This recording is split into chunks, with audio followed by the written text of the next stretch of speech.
Alors aujourd'hui, Guy Marius Sagna et compagnie, excepté une personne, ont été placés sous mandat de dépôt. Votre réaction? C'est une réaction d'indignation comme d'habitude. On a extrêmement honte d'être même citoyen sénégalais. Si ça continue comme ça, on va se demander qu'est-ce qu'on fait dans ce pays-là. Est-ce qu'on mérite? Est-ce que ce pays-là mérite que des gens se battent pour lui?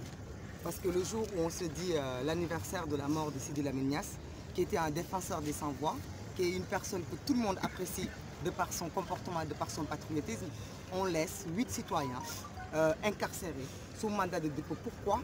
Pour manifestation non autorisée au palais de la République, à un endroit où d'autres citoyens de l'APR ont été manifestés sans que rien ne leur arrive. On est dans un pays où les gens acceptent qu'il y ait deux citoyens de deux zones différentes. Il y a des citoyens qui sont pro-pouvoir, ils ont le droit de tout faire.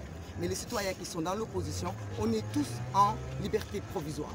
Aujourd'hui, on est tous là parce qu'on se dit que ça ne sert à rien qu'on reste dans nos maisons. Autant qu'on nous arrête tous et qu'on aille dans le tribunal une bonne fois pour toutes, qu'on aille les rejoindre. Parce que nous, au moins, nous refusons d'être lâches. Nous refusons qu'on nous dise que ces 8 personnes-là valent mieux que nous. Et ces 8 personnes-là aiment plus le Sénégal que nous. Nous aimons tous le Sénégal. Mais nous ne reconnaissons pas notre peuple. Nous demandons à ce peuple-là qu'est-ce qu'ils attendent. Quand on les appelle dans des combats de politique, ils pensent que ça intéresse les politiciens. Quand on les appelle dans des combats de conscience, ils pensent que c'est peut-être trop élevé pour leur niveau. Mais qu'est-ce qu'ils attendent quand on leur demande de payer ce qu'ils n'ont pas consommé? Quand on les escroque, quand on leur vole dans leur propre portefeuille, qu'est-ce qu'ils attendent? Nous n'appelons pas au soulèvement, mais nous appelons aux populations sénégalaises de lancer un message pour se faire respecter.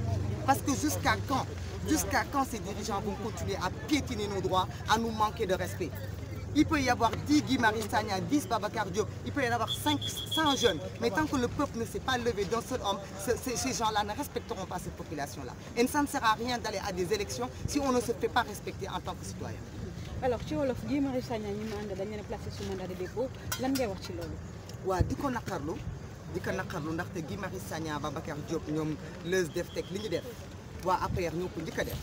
ñoom ñu njëkk a dem manifester devant le palais dara fekku leen ci kon ñoom bu ñu demee manifester devant le palais ñu jàpp leen c'est parce que Sénégal dafa am ñaari type citoyen bi président Macky Sall taxawee ba léegi ñun xàmmeetuñu suñu askan dafa mel na te tappet gi nekk ci moom ak bëqët gi nekk ci moom la wàll askan bi yëpp ba tey fi nekk ni ñëpp a rag parce que ñun mënuñu comprendre citoyen sénégalais bi ku la oo ci xeexu politique nga ne mbiru politique la ku la woo ci xeexu pétrole nga ne comprendre duma ci dara mais ñuy ñëw ci sa biir poche di la sàcc di la fayloo loo xamante ne consommé woo ko ay nit taxaw ne dañ lay xeexal nga toog sa kër tëdd sa kër ñuy jàpp ñun di leen tëj ci tëj boo xamante ne teguwul fenn parce que manifestation non autorisée ñun ñëpp yàgg nañ ko fi def te taxul kenn bañ a ñibbi këram loolu daf fi war a jóge constitution bi mënul am ñu amay arrêté teg ko ci kaw constitution bi li ñuy wax nag mooy askan bi lan ngeen di xaar pour yeewu lan ngeen di xaar pour jógal seen bopp lan ngeen di xaar wala boog da ngeen di dem ba ñu ne mérité wu leen tey ku mel ni Sidi Lamine ñu di ko anniversaire naan bisu tey bii la def at yàlla te mu génn àdduna mérité wu leen naan ndeysaan mérité wu leen mu bokk suñu askan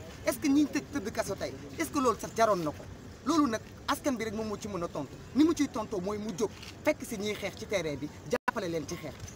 D'accord, juste une question avant ñuy boucler. C'est bon. On a vu qu'il y a un de vos camarades qui a très mal au poing, il s'agit même de, je pense, Baby. Et qu'est-ce que vous comptez faire pour qu'il y ait au moins une assistance? Déjà, on engage la responsabilité du président Macky Sall.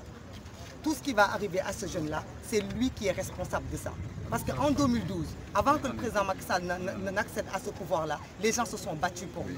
Les gens ont manifesté au centre-ville pour que lui soit président. Donc c'est une honte, c'est sa honte en premier. Et la honte de tous les citoyens qui acceptent que cela se passe. Ce jeune-là, il n'avait rien quand il s'est fait arrêter. Depuis qu'il s'est fait arrêter, il ne peut pas supporter cette injustice. Il est malade et il est mal au point. Donc ils ont qu'à l'amener eux-mêmes au niveau de l'hôpital principal pour le soigner. Tout ce qui lui arrive, c'est eux qui sont responsables de sa sécurité. Le combat continue, qu'est-ce que vous comptez faire? Le combat continue, on compte appeler les populations, mais on ne compte pas non plus. On ne peut pas non plus être des martyrs d'un pays qui refuse de se battre. Il faut que le peuple se lève, il faut que le peuple se fasse respecter. Il n'y a pas que les paroles qu'il faut, il faut que le peuple se lève, parce que là c'est un signe fort. On ne peut pas vous demander de payer le double de vos factures et vous l'acceptez alors que vous êtes pauvre. L'État ne vous donne pas de subvention, l'État ne vous aide pas. Vous vous débrouillez en tant que gorgoro et l'État vient voler dans vos poches et vous acceptez de subir cela. Il faut que tout le monde se lève et que tout le monde aille dans les rues et que tout le monde se batte pour que ces gens-là soient libérés. Parce que ce n'est pas normal d'arrêter des gens en 2019 pour des interdictions de manifester. Merci. Merci beaucoup. kontaan rek.